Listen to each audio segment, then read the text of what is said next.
আসসালামু আলাইকুম। এই ফুটপাতের মেলার জন্য প্রতি মঙ্গলবার মঙ্গলী মেলা নামে এটা মেলা হয়।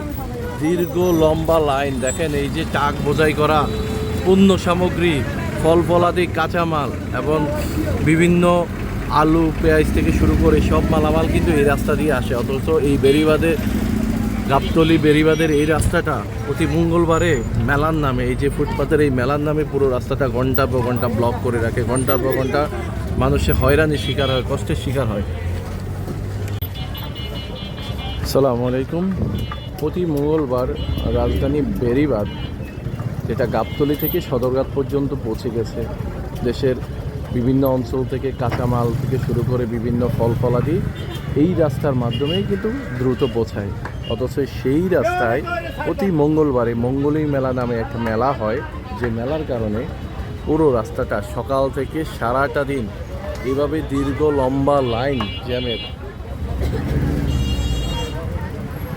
দীর্ঘ লম্বা লাইন মানুষ বসে থাকতে হয়। কী পরিমাণ ভোগান্তি, কী পরিমাণ কষ্ট এই সামান্য এই টাইপের এই যে ফুটপাতের এই মেলা, এই মেলার নামে বিভিন্ন জিনিস তারা বিভিন্ন পণ্য, বিভিন্ন দোকান বসিয়ে সারাটা দিন মানুষকে ভোগান্তি তৈরি করে।